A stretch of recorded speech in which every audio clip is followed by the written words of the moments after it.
24 may 2025 8 AM metro हा cinema बघितला. हटके आहे एकदम आणि थोडासा सरप्राइझिंग पण आहे. सयामी खेर, उमेश कामते आणि अजून एक 2 कॅरेक्टर्स आहेत त्याच्यात. तर थोडक्यात सयामी खेरच्या लहानपणी अशी एक घटना झालेली असते की ज्याच्यामुळे तिला पॅनिक अटॅक्स येत असतात आणि स्पेशली जेव्हा ट्रेन ट्रॅव्हल वगैरे असं असेल तेव्हा. तिचा उमेश कामत नवरा असतो, त्यांना 2 मुलं असतात आणि हे लोक नांदेडमध्ये राहत असतात. तर अचानकपणे फोन येतो की आणि म्हणजे दाखवले की लाईफ कशी बिझी असते, तिला फार काही इंटरेस्ट नसतो घरात करायला वगैरे आणि उमेश कामत कायम बिझी असतो, त्याच्यामुळे त्यांचं असं कुठे आउटिंग किंवा फार काही कुठे एंटरटेनमेंट नसतं.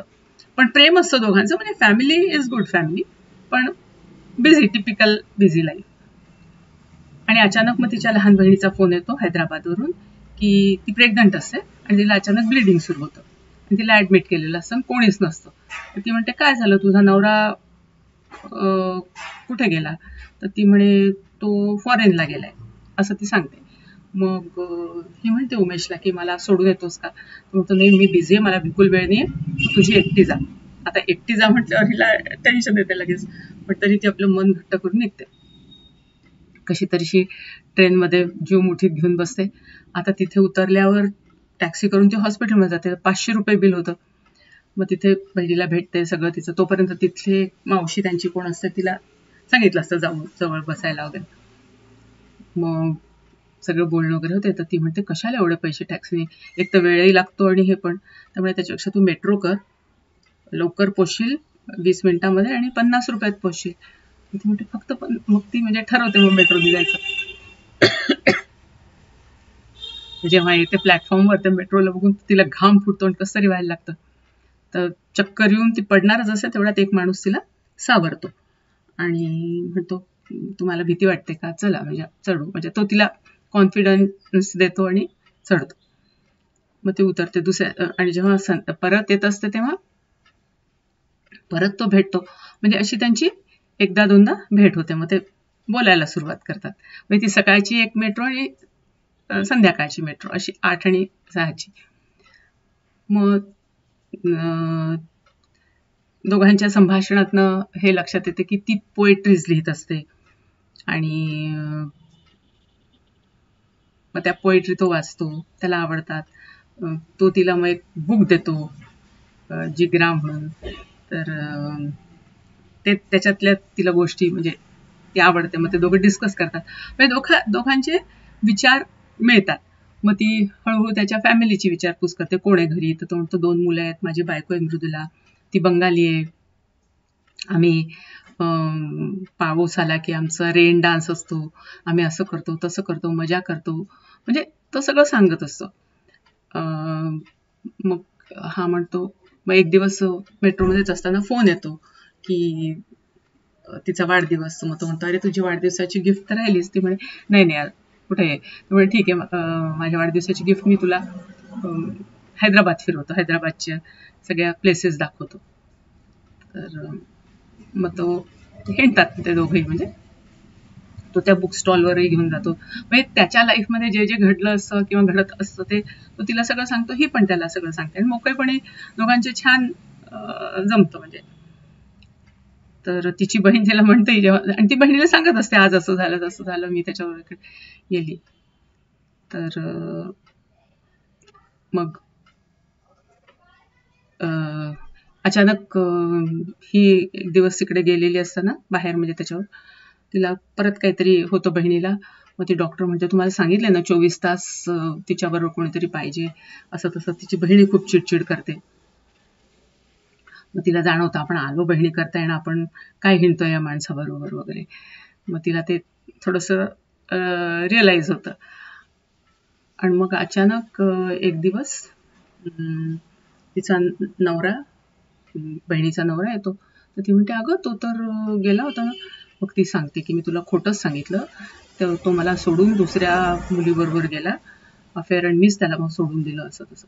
मग तो बरंच गयावया करतो, माझं चुकलं हे ते. पण मग ती त्याला आधी म्हणजे माफ नाही करते, म्हणते नाही तुझं चुकलं, तू फार चुकीची ऍक्शन घेतली वगैरे असं. आणि मग एक दिवस असंच ते लोक जेव्हा सयामी खेर आणि तो माणूस फिरत असतात तेव्हा ती त्याला असंच म्हणते की मला तुझ्या घरी यायचं, तुझ्या बायकोला भेटायचंय. म्हणतो ठीक आहे जाऊया उद्या आपण. मग तो दुसऱ्या दिवशी तिला घरी घेऊन जातो, पण घराला लॉक असतं. तो म्हणतो आमचा एक कुत्रा आहे त्याला बरं नाही, त्याला तोही आम्ही फॅमिली मेंबर मस्त जीव की प्राणी, त्याला कालपासून उलट्या होता, तर त्याला घेऊन बहुतेक गेली बायको. मग ते दाखवते घरात फोटो बिटो सगळं पाहते. ती म्हणते बायकोची भेट झाली असती तर बरं झालं असतं. ती येते आणि तेव्हा तिला असं ते लक्षात येतं की आपण ह्याच्या फार जवळ जातोय म्हणून. मग ती येऊन जाते आणि येते तर पाहते तर तिचा नवरा अचानक आलेला आहे हॉस्पिटलमध्ये. मग तिला ते थोडंसं फील होतं. ती म्हणते कशी आली तुम्ही अचानक? तर म्हणे हैदराबादमध्येच माझं ऑफिसचं काम होतं म्हणून म्हटलं चला दोन्ही कामं करावे. तुझी खूप आठवण येत होती, तुझ्याशिवाय घर सुनं सुनं. म्हणजे तो पहिल्यांदा मग असं बोलून दाखवतो की मुलांनाही खूप आठवण येते, तू असते तेव्हा आम्हाला जाणवत नाही, पण आता तू नाही तर आम्हाला प्रत्येक क्षणाला जाणवत आहे की तुझी कमतरता वगैरे असं. मग तोच म्हणतो की चल आपण बाहेर फिल्टर कॉफी पिऊन येऊ. मग दोघं जाऊन कॉफी पिऊन येतात आणि मग ही घरी येते. आता मग घरी आल्यावरती ठरवते, मग घरी येते म्हणजे हॉस्पिटलमध्ये परत येते. मग 2-3 दिवसांनी तिची डिलिव्हरी होणार असते, म्हणजे असते डिलिव्हरी डेट. तर मग ती मेट्रोमध्ये त्याला सांगते की आता आपण याच्या पुढे भेटायचं नाही, संपर्क ठेवायचा नाही, कॉन्टॅक्ट ठेवायचा नाही, काहीच नाही. आणि 3 दिवसांनी आता डिलिव्हरी झाली की मग मी म्हणजे जाणार आहे. मग झालं, मुलीची डिलिव्हरी होते, बहिणीची डिलिव्हरी होते, मुलगी होते तिला. मग ती पण त्या नवऱ्याला म्हणजे ज्यांनी सोडून गेला असतो त्याला माफ करते. म्हणजे त्यांचं सगळं मग हॅपी हॅपी होतं. तर मग हिला राहवत नाही तरी. तर ती म्हणते की आपण जरी म्हटलं तरी त्याला भेटून जावं, म्हणून ती त्याच्या घरी जाते. तर कुलूपच असतं त्याच्या घरी.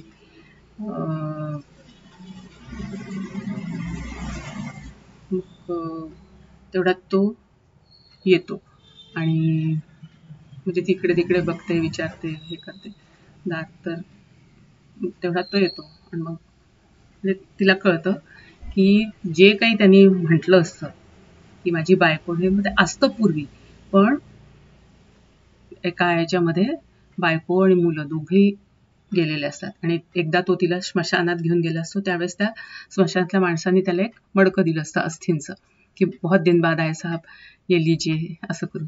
तर त्यांनी आपलं त्यावेळेस वेळ मारून दिली असते की माझ्या जवळच्या लोकांचं त्यांनी सांगितलं होतं कलेक्टरला. पण तेव्हा तो रडतोय खूप, पण तिला अशी काही म्हणजे शंका येत नाही त्यावेळेस. मग तो म्हणतो मी तुला सगळं खोटं रंगवून सांगितलं आणि तू म्हणाली होतीस ना आता याच्या पुढे आपण भेटायचं नाही वगैरे, का आलीस मग इथे असं वगैरे. पण तो जा इथून, मला आता काही कोणाशी संबंध ठेवायचे नाही. तिलाही ते एकदम खूप लागतं. मग ती येते.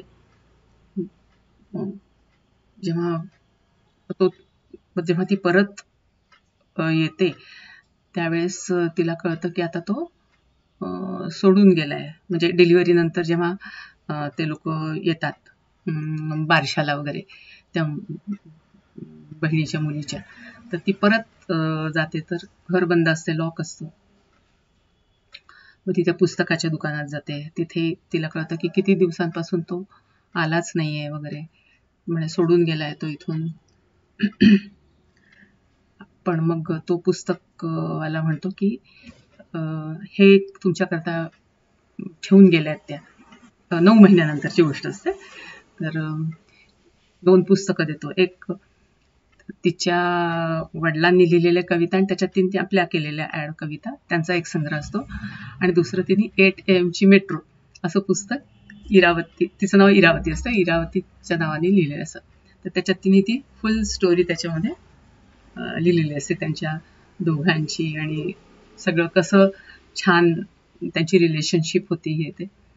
त्याला तो लगेच ते वाचून काढतो आणि म्हणजे त्याला ते खूप असं जवळचं आपल्या त्याच्यातलं वाटतं. म्हणजे तो म्हणतो की 2 माणसं जेव्हा कधीतरी भेटतात ते पुन्हा नाही जरी भेटले तरी त्यांच्यात ते बंध कायम असतात. आणि म्हणजे तेच दाखवले की ती लिहित असते आणि तिचं मग आता घरातलंही वातावरण बदललेलं थोडंसं दाखवलं. ती इंटरेस्ट घेते घरामध्ये, मुलांशी गप्पा मारणं. त्यांना तर मुलं काही काही मागत असतात व्हेरायटी, तर ती नेहमी आपली उपमाच देते. मग दाखवलंय तिने पास्ताही केलाय हे ते. आणि जेव्हा ती इकडनं घरून म्हणजे बहिणीची डिलिव्हरी आटपून घरी गेली असते तर परत ते थोडंसं ट्रेनचं आणि त्याचंही हे कळल्यामुळे ती जरा अशी डिस्टर्ब असते. तर हा लगेच म्हणतो काही तू करू नको, मी मस्त जेवण केले, आता मी एक्सपर्ट झालोय बनवण्यात. म्हणजे तो अशा लगेच त्याच्यातही बदल तिला जाणवतो की काळजी घेतोय. वरण भातच केला असतो पण तो आवडीने मग सगळे खातात. तर म्हणजे असं घरातलं वातावरण तिला तेच वाटतं की रिलेशनशिप आपल्याला जर हे करायची असेल तर आपणही त्याच्यात इंटरेस्ट घेतला तरच रिलेशनशिप मेंटेन होऊ शकते. आणि आपल्या संसाराला आपणच, आपलं प्रेम आहे त्याच्यामुळे आपण आपला संसार सावरला पाहिजे. आणि त्यालाही कळतं की आपण फार तिच्या जवळ नाही आणि तिने आपल्याकरता एवढं ठेवलंय, बस झालं. म्हणजे त्यांची ती लॉंग डिस्टन्स रिलेशनशिप खूप छान दाखवलेली आहे. छान आहे सिनेमा, वेगळ्या टाईपचा आहे, सुंदर आहे.